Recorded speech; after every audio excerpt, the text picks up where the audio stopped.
ඔව් අද සමහර නම් කිරිබත් කන්න ඕනේ අපි චන්දර කිරිබත් කෑවෙත් නෑ මුත් කරෙත් නෑ අද අද තමයි හරි අතුරට යන ගමන් ඉන්නේ අද සුපිරි දවසක් අද ඒ කියන්නේ මිනිස්සුන්ට සතුටු හිතෙන දවසක් කැරම් බෝඩ් 14000 දාම් බෝඩ් 11000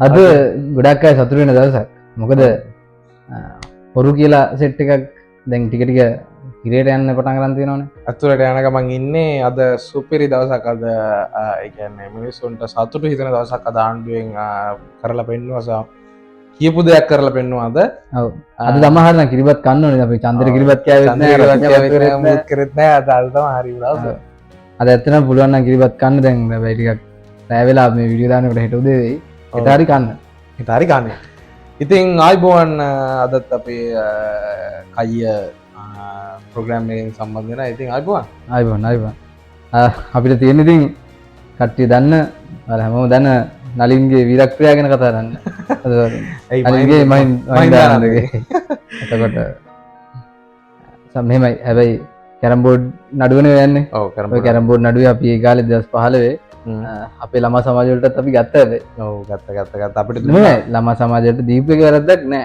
ඔව් ඇත්තරම දුන්නා දෙන්න ගත්ත තැනයි වැරදි ගත්ත වෙලාව වැරදි මොකද ඡන්දේ ළඟ තියලා රන් දීලා තියෙන්නේ මොකද ඡන්දේ ටාගට් කරගෙන තමයි ඡන්ද ටාගට් කරන් දුන්නේ අනිත් එක ඡන්ද ටාගට් කරන් උනත් දැන් මොනවා ටාගට් කරන් උනත් සතසාරා මේ ඡන්ද බෝඩ් මේ ඡන්දෙට මේ කැරම් බෝඩ් ඒව මේව දෙන්න බෑ සතසාරා සම්පූර්ණ නීති විරුද්ධ වැඩක් ඔව් එතනයි කැරම් බෝඩ් 14000 දාම් බෝඩ් 11000 ඇත්තටම මම හිතන්නේ ලංකාවේ අර කැරම් චැම්පියන්ස්ලා ඉන්නවනේ මේ විදලා තියෙන බෙදිල්ලට අනිවාර්යෙන් ඉතින් එතකොට මේකේ මේ කැරම් බෝඩ් සෙල්ලමේ අවුරුදු 20කට ඇතුළට ගියා මහින්දානන්ද එතකොට අවුරුදු 25කට ඇතුළට ගියා නලින් ප්‍රනාන්දු එතකොට මේගොල්ලෝ ත්‍රිපුද්ගල විමර්ශක මණ්ඩලය හරහා තමයි මේ තීන්දුව ලැබුණේ වසර 6ක සිරදන් මේ වසර 6ක නඩු විභාගයකින් පස්සේ ඔව් ඒක තිබ්බා මම දැක පාර්ලිමේන්තුවේ නලින් මේ මහින්දානන්දගේ වොයිස් කට් එකකුත් තියෙනවා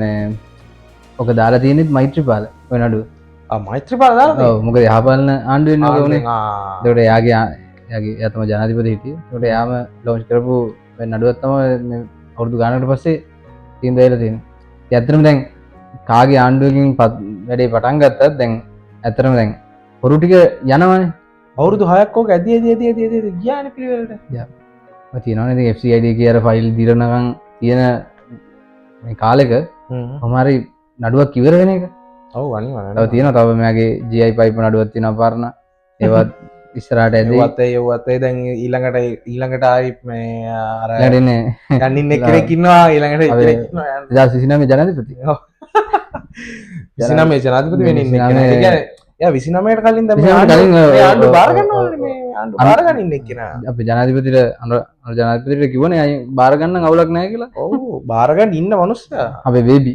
ඔව් බේබි බුදුහාමේ ඉතින් එයාගෙත් ඉතින් ක්‍රිෂ්ණ අඩුව තියෙනවා ඊළඟට එයාවත් එක කණින් කොණින් ආරම්භ තියෙනවා ඒකත් ලේසි පහසු ගානක් නෙමෙයි අරන් තියෙන්නේ ඔව් ඉතින් මෙතන මිලියන 53 අතන මිලියන 700 ඔව් අම්මා ඒක ඉතින් අර යාලගේ රග්බි ටීම් එක ඩෙවලොප් කරන්න යාලගේ ප්‍රොමෝෂන් වලට ගත්තා කියන්නේ ඒක කියලා තමයි කියන්නේ මේසුඩින් තියලා ගිහලා තියෙන්නේ ඔව් මේසුඩින් තියලා බලෙන් දීලා තියලා ගිහලා තියෙන්නේ ඊට පස්සේ ඔව් එහෙම තමයි ඇත්තටම කියන්නේ අර ක්‍රීඩාව නංවන්න තමයි යාලා ඒ වගේ වැඩ කරලා තියෙන්නේ ඉතින් ඒවත් අපි බලනවා ඉස්සරහට මේ ආණ්ඩුවෙන් ළඟම අපි හිතනවා වැඩි කල් යන්න නැතුව ඉක්මනටම ඒවටත් නීති ක්‍රියාත්මක වෙයි කියලා. ඒ ටික තමයි අපිට දැන් මහින්දානන්දගේ පැත්තෙන් කතා කරන්න තියෙන්නේ. මහින්දානන්දගේ ඊට වඩා කලිනුත් තිරේ යනවා එනවා මේක එයාට නම් පුරුදු තැනක් මේක.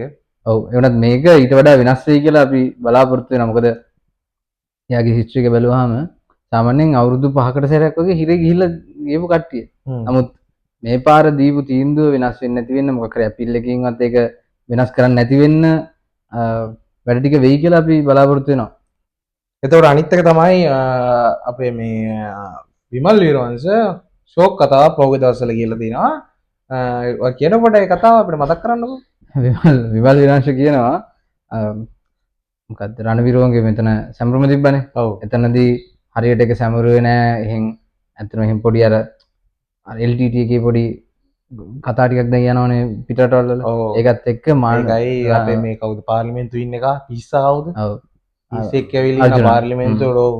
එයාගේ වැඩත් එක්ක මේ හමුදාවේ නිලධාරීන් පොඩ්ඩක් මානසික වැටලලු ඉන්නේ. කනස්සල්ලට කනසලපත් වෙලා ඊට පස්සේ එයා කියන්නේ දැන් කවුද කොතනද ආමි කැම්ප් එක කියලා මොකද්ද කියලා දන්නේ නැහැ. කියන්නේ මිනිස්සයා කියන්නේ ආමි කැම්ප් වලට හාමුදුරුව වඩම්මලා පිරිත් කියනවලු එයාලගේ අර මානසික මට්ටම අපෝ ඉහළ නංවනවා. අම්මට. එතකොට එහෙම කතා කරනවා. එතකොට අපිට කියන්න තියෙන්නේ එකපාරක් විමල් වීරවංශ ඔය ගොම්මන්පිලත් ඉතින් ඔය කිව්වා වඳ යට ඇඳුම් බෙෂය ඊට පස්සේ වඳ සැත්කම් සාෆි ඔව් ඒ මනුස්සයාට ඉන්න නැති කරා මුන් තමයි ඔක්කොම කතා ටික හදන්නේ කාලකන්ණි ඇති කරේ ඔය ගම්මන්පිල කියන්නේ තනිකර මෙලෝ වැඩකට නැති එකේ ගම්මන්පිල සහ විමල් වීරවංශ කියන්නේ ඒ වගේ තබලක්. එතකොට එකපාරක් ඒ වගේ මෝඩයෝ දෙන්නෙක් අර මේ මනුස්සයර්ගේ පවුලට සහ මුස්ලිම් ජනතාවට ඒ කරපු කැලල අමතක කරලා ආයිද මේ වගේ දැන් රණවිරුවෝ මානසික වැඩලා ඒ වගේ බොරු විශ්වාස කරන්න කොච්චර දුරට විශ්වාස කරනවද කියන එක තමයි මිනිස්සුන්ගෙන් අහන්න ඕනේ. මොකද එකපාරක් රැවටුණා නම් දැන් රැවටුණා කියලා අපි දන්නවනේ. ඔව්. මොකද සාපිගේ ළමයි දැන් කොච්චර අසරණුනාද කියලා සමාජය දැක්කනේ. ඔව්. එතකොට එහෙමත් වෙලා ඉන්නකොට දැන් ආපහු මේ වගේ හරක් ඇවිල්ලා තැන් තැන් වල වොයිස් කට් දුන්නා කියලා පොඩි මාධ්‍ය සංදර්ශන දැම්ම කියලා ඒවට රැවටෙන්න නම් එපා කියලා තමයි කියන්න තියෙන්නේ. අනිත් එක අනිත් මට සුපිරි කතාව තමයි දුමින්ද දිසානායක ආයි ගියා ඇතුළට. ආයි ගියා ජූනි 5 වෙනකන් රිමාන්ඩ් දැම්මා ගල්කිස්සා මහාධිකරණේ. අර තියෙනවනේ ඒගොල්ලන්ට අමුතු දේවල් මේ රටේ කරන්න පුළුවන්. ඒගොල්ලන්ට මේ රත්තරන් ගාලා ටීපනස් අයව තියාගන්න. ඒ කියන්නේ ඒක එයාලා තාත්තා පාවිච්චි කරපකලු. තාත්තා ගාවල තිබ්බේ. ඒ තාත්තා මතක් වෙනලු මේ AK 47 තියාගෙන. තාත්තා මතක් වෙන දීපු එක මොකටද අර මේ මොනවද මේ ඩිකේ වැහෙන්නේ නැති ගෑණියෙක් මේ මේකට දාලා. ඒ කියන්නේ මෙහෙම අහුවෙන්න යනකොට අර මොකද්ද ගිලෙන්න යනකොට තුත්තිරි ගහත් එල්ලෙනා වගේ. මොකද්ද කතාවක් අර තියෙනවා. කොහෙත් එන ආච්චි කෙනෙක්ට වාහනයකට එබුවා. වාහනයක එබ්බුවා.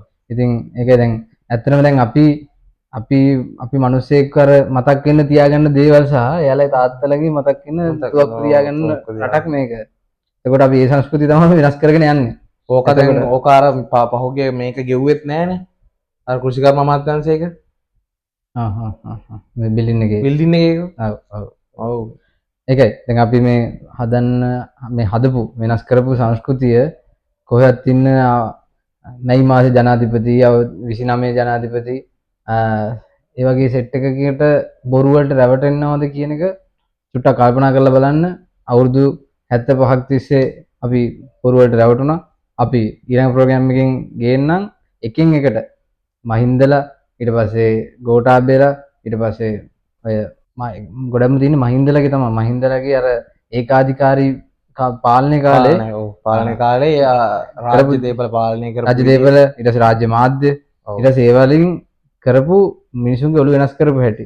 මොකද හොඳ මිනිස්සෙක් තමයි මොනවා වුණත් සරත් මොසේක. මොකද අනිවාර්යෙන්ම ආමි ඕන තැනක පොයි කතා කරන මිනිස්සෙක්. පොයිකේ ලොකුම මෙහෙවරක් කරපු මිනිස්සෙක්. ඒ මිනිස්යාගේ සම්පූර්ණයෙන් පොලිටිකල් ජීවිතේ විනාශ කරපු හැටි. ඒවා ඡන්දේ නැති කරපු හැටි. ඒතකොට ඡන්දේ නැති කරලා ඡන්දේ ඉවර වෙච්ච දවසේ මහින්ද දිනුවට පස්සේ ඒ මිනිස්යාට අර හිරේට යනකම්ම කරපු බලපෑම්. ඒ සේරම ඊළඟ වීඩියෝ එකෙන් අපි ගේන්නම්.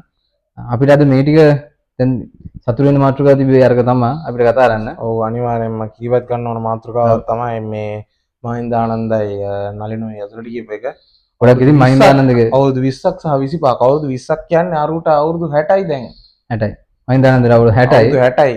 ඇත්තටම ඇපිල්ලක් දාලා ඉන්න බැරි වුණොත් අපි ඉතින් ජීවිතාන්තය දක්වා සිරදඬුවම් ලැබුණා කියලා ඒකත් බරපතල වැඩ සහිතව ආතල් එකේ ඉන්න තමයි තියෙන්නේ මේ කාලකන්ණියෙක් එක කාලකන්ණියෙක් ඉවරයි කියලා විතර. එතකොට කරන්න තියෙන්නේ අපිට කරන්න තියෙන්නේ වැරදි අඩු කරගෙන අපි දැන් ඔය සමාජ කට්ටිය හිරේට යන්න නැතුව ඉන්නේ. මොකද එන්න ඉන්න 220 කලින් හිටපු 225 සෙට් එකක් ඉන්නවනේ. අනිවාර්යයෙන් ඔව්. ඉතින් විපක්ෂයක්ම ඉන්නවා ඔක ඇතුළට යන්න. ඒ හින්දා යාලට ඉඩ තියලා බලන් ඉන්න ජනතාවට කියන්න තියෙන්නේ වැරදි නොකර එළියටලා ඉන්න. මොකද ඇතුළේ ඉඩම තියෙනවා නැත්තම්. හිරකවල් අලුතෙන් හදන්න බෑ. ඒ හින්දා ඇතුළට යන ගොඩාක් කට්ටිය ඉන්නවා. ඉතින් ඒ කට්ටියට 225න් බාගට බාගන්න ඉන්නවා. ඒ හින්දා ඒ කට්ටියට ඉඩ තියලා මිනිස්සු අලුතෙන් යන්න එපා.